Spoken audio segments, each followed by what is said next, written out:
Assalomu alaykum barchaga. Bugun sizlar bilan Cloud Skills haqida gaplashamiz. O'zi Cloud Skills nima va u nimaga kerak, uni qanday qilib ishlatishimiz mumkin? Shularni birma-bir ko'rib chiqamiz. Agarda siz Cloudga shunchaki ChatGPT ni ishlatayotgan bo'lsangiz, demak xato qilyapsiz. Cloud anchagina ko'proq narsa qilishi mumkin. Shunchaki buni birozgina mehnat bilan o'rganish kerak xolos. Kelinglar avval biz Cloud Skills nimaga kerakligini, nima qiladi u o'zi, shuni ko'rib chiqamiz. Aytaylik, siz sun'iy intellekt modeliga biror narsani o'rgatmoqchisiz. Lekin bu imkonsiz. Ya'ni siz modelga tashqaridan turib unga bir narsa o'rgata olmaysiz.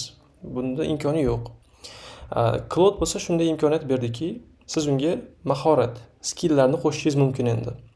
Aytaylik, meni o'quv markazim bor va odatda Telegram xabarlar qabul qilib turaman men.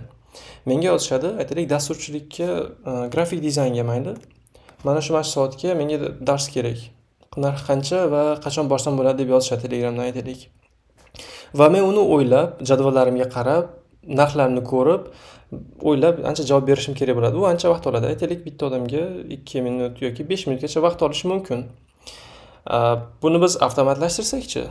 Ya'ni aytaylik, Cloudga o'rgatsak, biror narsani o'rgata olsak va nima qilardik? Shunchaki o'sha mijozimiz bizga bergan xabarni olib, Cloudga tashab, mana shu odamga javob yozib ber, bo'ldi deydi.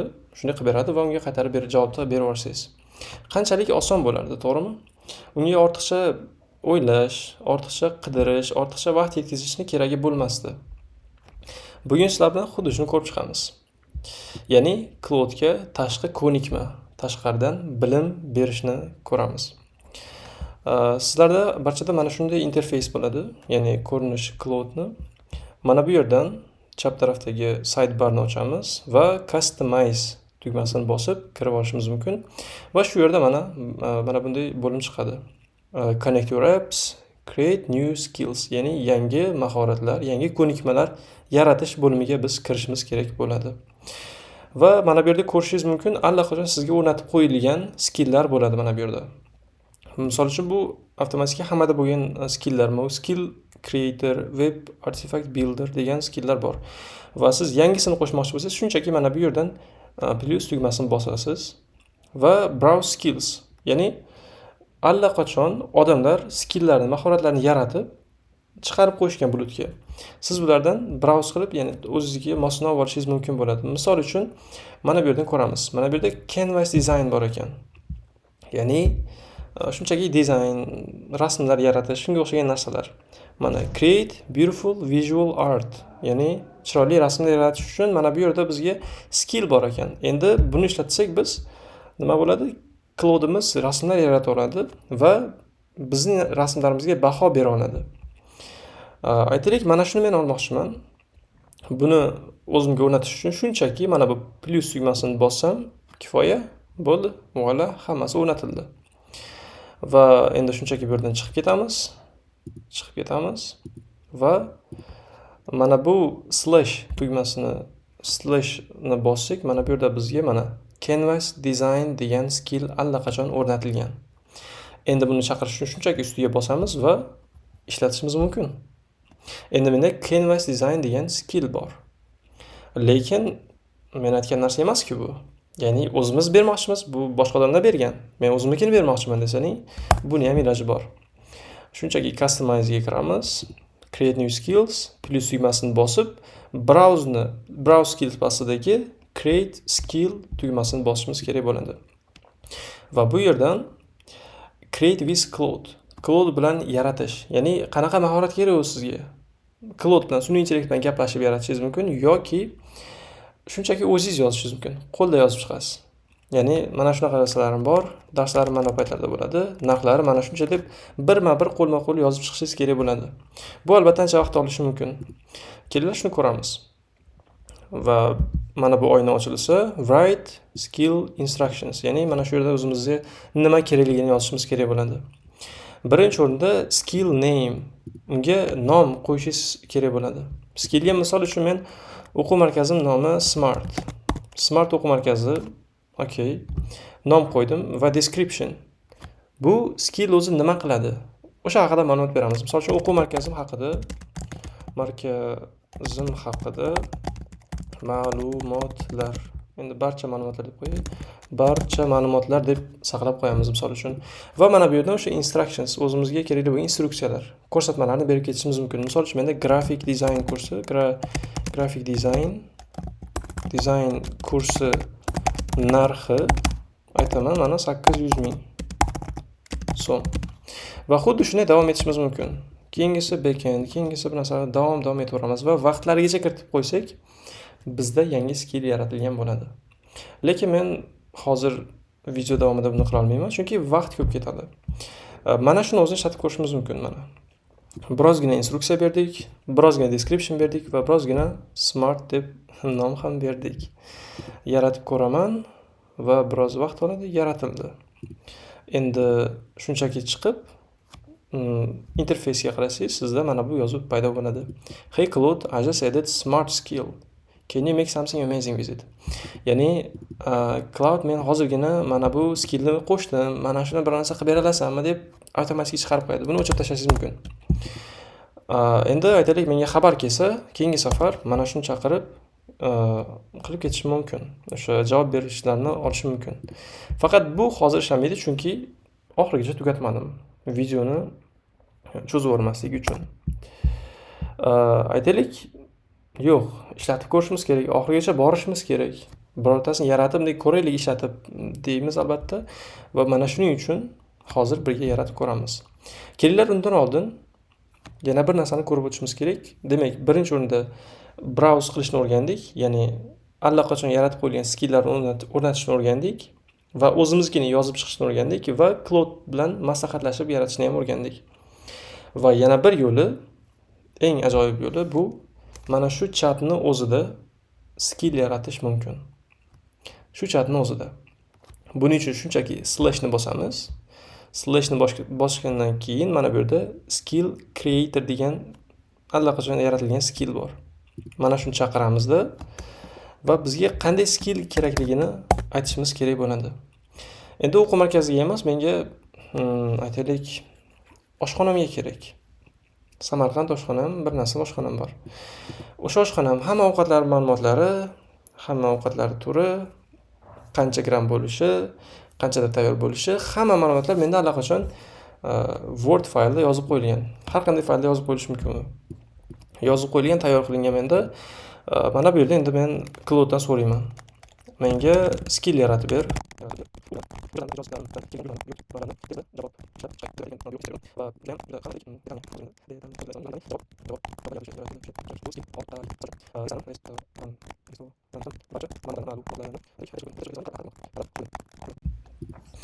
Endi aytganimdek, o'sha o'zim yaratgan mana bu menyu bor. Ya'ni allaqachon restoranning menyusi tayyor. Bu mana bu formatda docx faylda. Mana shuni men qadab qo'yapman.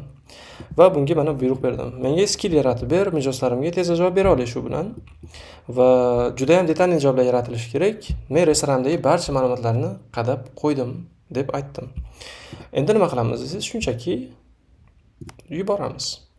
Va ko'rib turganingizdek biroz o'ylanadi. Pondering standby. Mana. Birinchi o'rinda skill creator skill instructions, ya'ni o'zida allaqachon bor bo'lgan mahoratni o'qiyapti va o'zimizda fayllarda o'qiydi. Biroz vaqt oladi. Lekin birozdan keyin mana yaratadi. Ma'lumot, lekin faqat bitta chekma. Men o'zi faylimga bir dona ovqat turini qo'shgandim va faqat o'sha ovqat haqida ma'lumot bergandim. Mana bu yerda nimalarni o'z ichiga olay deb ham so'rayapti. Ya'ni siz bergan fayl ichida yetarlicha ma'lumot yo'q bo'lsa, o'zi so'rab olyapti. Xo'p, skillsda qanday turdagi buyurtmalar bilan ishlashni xohlaysiz? Aytaylik, telefon, WhatsApp orqali kelgan buyurtmalar bilan ishlayman xolosmi? Mana shuni bosaman. Skill nima qilish kerak o'zi? Skill bizga buyurtma cheki yo'q, bizga buyurtma cheki emas, mijozga javob xabar yozish kerak. Ya'ni siz agar siz tushunmagan bo'lsa, yaxshiroq savollar beryapti ko'rganingizdek. Menga mana bu mijozga javob yozib berish kerak. To'liq menyu ro'yxatini qo'shib bera olasizmi? Barcha taomlar, ichimliklar va narxlar bilan. Yo'q. Meni vaqtim yo'q chunki. O'zing qilishing mumkin, lekin meni vaqtim yo'q. Shuning uchun yo'q, faqat yuklangan fayldagi ma'lumotlar yetarli deb beryapman. Lekin sizlar albatta detalniy qilib har bitta ma'lumotni berishlaring mumkin bo'ladi. Men yo'q bosdim va endi davom etadi yana. Aha. Mana bu yerda yana biroz o'ylanadi. Mana endi o'zi yozib chiqyapti. Agar sezgan bo'lsangiz, mana bu yerda name, ya'ni biz o'zimiz yozib chiqmoqchi bo'lgan joyimizda menyuda ham xuddi shunday narsalar bordi. Menu, description va bundan keyin instructions degan bo'limlar bor edi. Bunda ham xuddi o'sha narsalarni to'ldirib chiqyapti. Kutamiz.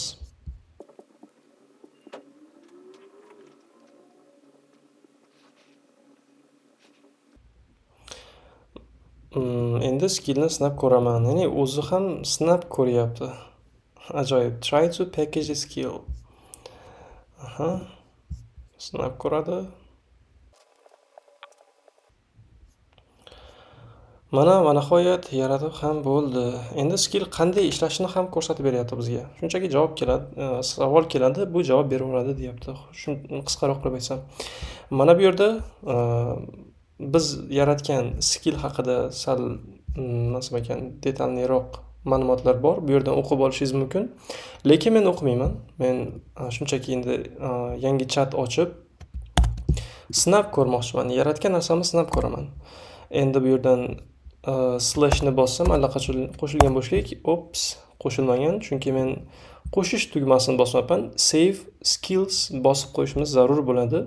Ya'ni mana shu sizga allaqachon mana qo'shib beradi. Avtomatik o'zi qo'shildi mana hozir. Endi yangi chatga o'tsam va slash bossam, mana Samarqand dasturxoni buyurtma. Skillim yaratildi. Endi aytaylik, menga biror mijozdan xabar keldi. Mana bunaqa ovqat kerak, mana bu narsalar kerak dedi. Menda allaqachon tayyorlangan xabar bor. Mana shuni ishlatamiz. Bu xabarni olaman va mana bu cloudga tashlayman. Aytayapti mana.